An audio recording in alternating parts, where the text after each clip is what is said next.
A god invited his own brother to a celebration. There was food, music, laughter, and a coffin waiting at the center of the room. That coffin was never meant for a corpse.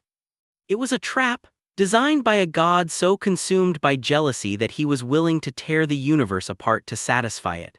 And when it was over, when his brother was dead, dismembered, and scattered across Egypt in 42 pieces, Seth looked at what he had done and called it justice. This is the story of a family that ruled the cosmos and destroyed each other trying to keep it. Before Egypt, before the Nile, before the first grain of sand settled on the first riverbank, there was nothing but water, a vast, infinite darkness stretching in every direction with no edge and no bottom. Then from the center of that abyss, a single lotus flower broke the surface. And when it opened, light came with it. The god Ra emerged from that flower already fully formed, already carrying the weight of everything that would ever exist. With no partner, no creator, no instruction, Ra generated the first two gods from his own body, Shu, the god of air, and Tefnut, the goddess of moisture. He sent them into the deep waters to explore what lay beyond the light. And then he waited. And waited.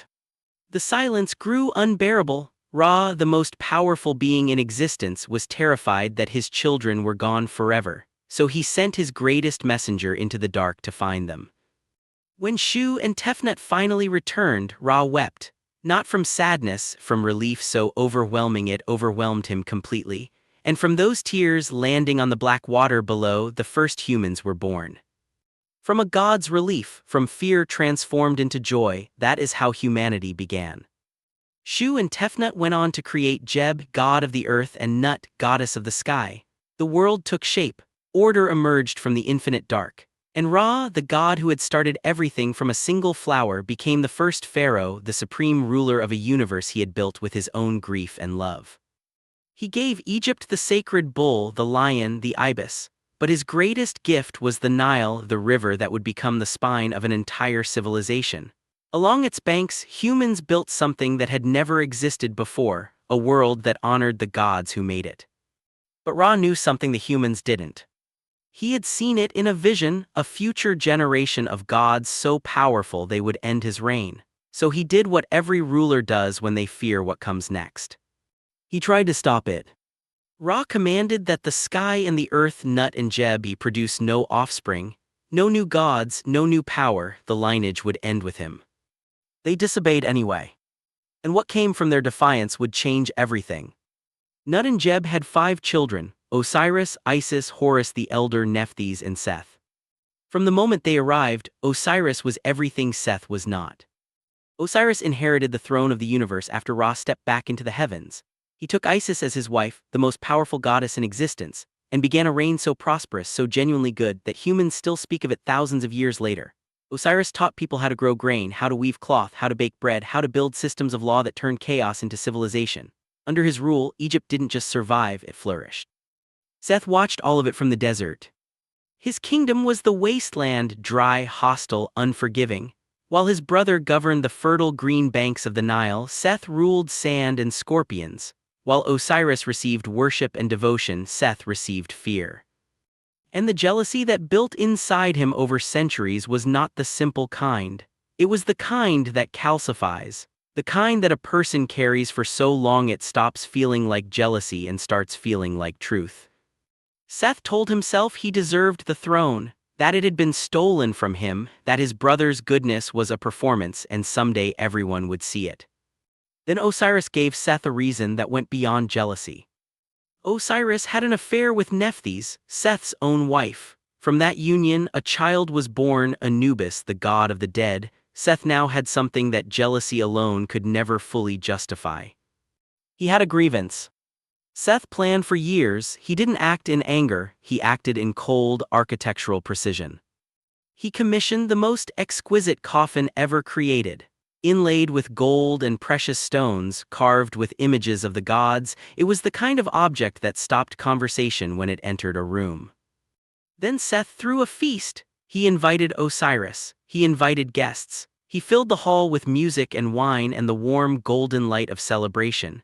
And when the moment was right, when everyone was relaxed, when Osiris had no reason to suspect anything, Seth unveiled the coffin. He announced with a generous smile that he would gift it to whoever fit perfectly inside. One by one, guests tried, none fit. The coffin had been built with exact measurements, not for any guest, for one specific person, and everyone laughed and the wine kept flowing, and eventually Osiris stepped forward. He lay down inside it. He fit perfectly. The lid slammed shut before he could react. Seth sealed it with molten lead, and then, without ceremony, without hesitation, he threw the coffin into the Nile. The god who had taught humanity civilization drowned in the dark, alone, inside a box built specifically to kill him. When Isis learned what had happened, her grief shook the earth. The tears she shed fell into the Nile, and that, the Egyptians said, is why the river floods every year. Even the water remembers what she lost. Isis refused to accept it. She and Nephthys, Seth's own wife, searched every corner of Egypt until they found the coffin, lodged among the reeds at the water's edge. Isis retrieved her husband's body and hid it, preparing to use her powers to bring him back. Seth found out. And what he did next revealed something darker than jealousy, darker than ambition. It revealed a man who understood that a resurrected enemy is more dangerous than a dead one. He took Osiris's body and cut it into 42 pieces. Then he scattered them across Egypt, one piece to every region, making it as difficult as possible for Isis to ever make her husband whole again. But Isis did it anyway. With Anubis guiding her, the son born from her husband's betrayal, now helping to save him, she recovered every piece. She performed the first act of mummification in history. She wrapped her husband's body with bandages and divine intention, sealing him back together with magic older than the gods themselves. Then she breathed life back into him. Osiris opened his eyes. But something was different. He had crossed a boundary that even gods cannot fully return from. He could not rule the living world anymore. So he descended and became the king of the dead, the lord of the underworld, the judge of every soul that ever left a body. Before he left, he and Isis conceived a child. They named him Horus. And the moment that child was born, the war for Egypt's throne was no longer between Osiris and Seth. It had become something else entirely. Seth took the throne. He had earned it, he believed. He had removed the obstacle, scattered the evidence, and waited. The kingdom was his, the universe was his. The desert king had finally gotten what the fertile valley had always denied him. Then a hawk-eyed boy grew into a god. Horus had been raised in secret, hidden from Seth by Isis in the marshlands of the Nile Delta. He had grown up with one singular purpose: reclaim what his father built, destroy the man who destroyed his family. When Horus was ready, he didn't sneak. He walked into the court of the gods and made his claim publicly in front of Ra and the entire divine council. What followed was not a quick battle. It was 80 years of conflict, and it was stranger and more brutal than any war that had ever been fought. Seth proposed a challenge: both gods would transform into hippos and submerge themselves underwater. Whoever surfaced first would forfeit the throne. Isis, trying to end the conflict, fashioned a harpoon and threw it at Seth underwater, but her aim struck Horus instead. Then, correcting herself, she aimed again at Seth and found she couldn't release it. She felt sorry for him. The brother who had murdered her husband. The man who had dismembered Osiris and scattered him across 42 regions. And Isis, the most powerful goddess in the world, felt sorry for him and let him go. Horus was so enraged that he turned on his own mother. He attacked Isis, an act so shocking it silenced the entire divine council. Thoth, the god of wisdom, intervened and restored what had been taken from her. The battle continued. In the desert, during one of their confrontations, Seth gouged out both of Horus's eyes, leaving the falcon god blind, helpless, and broken. Hathor, goddess of love, found him and filled his empty sockets with milk, restoring his sight. Seth, still playing the role of gracious host, eventually invited Horus to dinner. His plan was simple and vile: to disgrace Horus in front of the gods so completely that no court would ever grant him the throne. But Horus had anticipated it. With Isis's guidance, he turned the humiliation back on Seth, and in the court of the gods, Seth was exposed not as a king but as a fraud. A golden disc appeared above Seth's head, the mark of his own disgrace. The court took it and placed it on Horus instead. After 80 years, the divine council made its decision. The throne of Egypt belonged to Horus. Seth was not destroyed. He was exiled, condemned to travel with Ra's son boat across the sky for eternity, screaming into the void. And the Egyptians said that thunder, that low, rolling sound that shakes the earth during storms, is the sound of Seth, still raging against a verdict he'll never accept. Here is something the history books rarely emphasize. Every single day the sun rises, every single day it crosses the sky, and every single night Ra almost doesn't make it back. Ra travels the heavens in his solar boat, carrying light to every corner of the world. At dusk, he descends into the underworld, the Jewet, where 12 gates separate the living world from the realm of the dead. 1 hour per gate, 12 hours of darkness before dawn. In that darkness lives Apophis, a serpent so vast its body could encircle the world. It existed before creation, it will exist after, and every single night it tries to swallow the sun. Some nights it succeeds, the boat disappears into the serpent's belly. The world goes dark in the middle of the day. The Egyptians watched these moments in terror, what we would call a solar eclipse. But Ra always returns, because Seth, condemned to guard the boat, fights the serpent back every single night. The god who tore Egypt apart became the god who holds the darkness at bay. Even monsters have their purpose in Egyptian mythology. Ra was so beloved that other gods were merged with him to amplify their power. Amun-Ra, Horus-Ra, each fusion a declaration that this god was the center of everything. Pharaohs took his name into their own. Ramesses, son of Ra, the sun god, didn't just rule the heavens. He was woven into the identity of every king who ever sat on Egypt's throne. Remember Anubis, the child born from Osiris's affair with Nephthys. He became the most important god you will ever meet after you die. The jackal-headed deity started as the ruler of the dead before Osiris took that role. He adapted.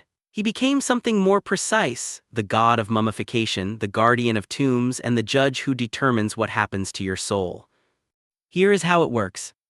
When you die, Anubis leads your spirit into the Hall of Two Truths. There your heart is placed on a golden scale. On the other side sits a single white feather, the feather of Maat, the goddess of truth and cosmic order. If your heart is heavy, full of lies, cruelty, selfishness, the scale tips, and Ammit waits beside it, a creature with the head of a crocodile, the body of a leopard, and the hindquarters of a hippo. She devours the heart completely. That soul ceases to exist. No afterlife, no second chance, erasure. If your heart is light, if you lived in truth, in justice, in genuine goodness, the scale balances. Anubis guides you forward to Osiris, and the afterlife opens.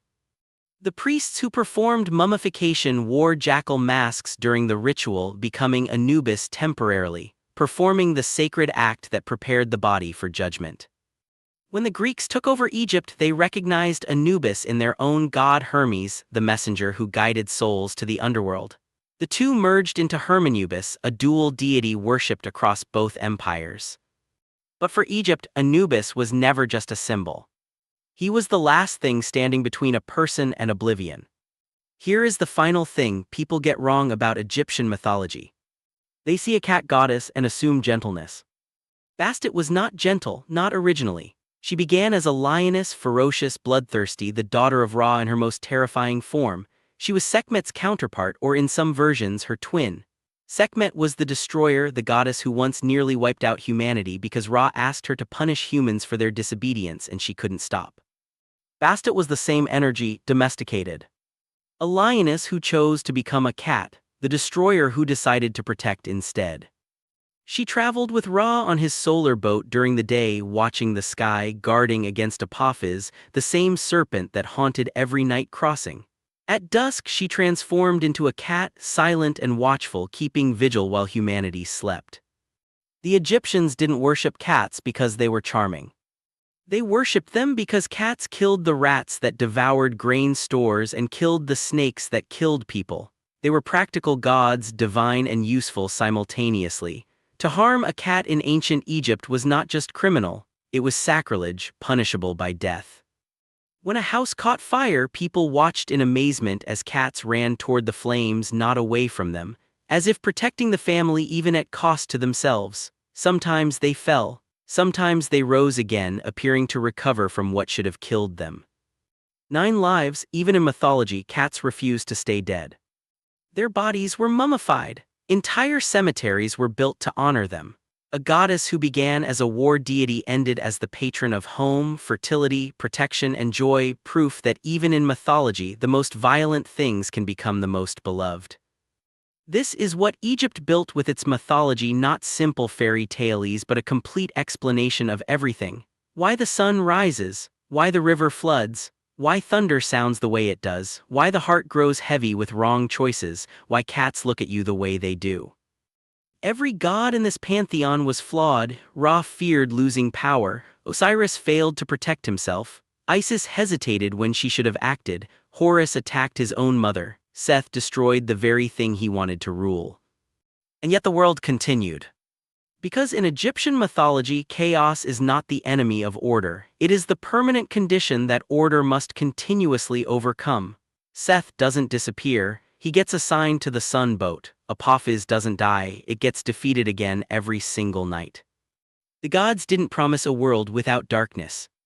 They promised someone would always be fighting to bring back the light.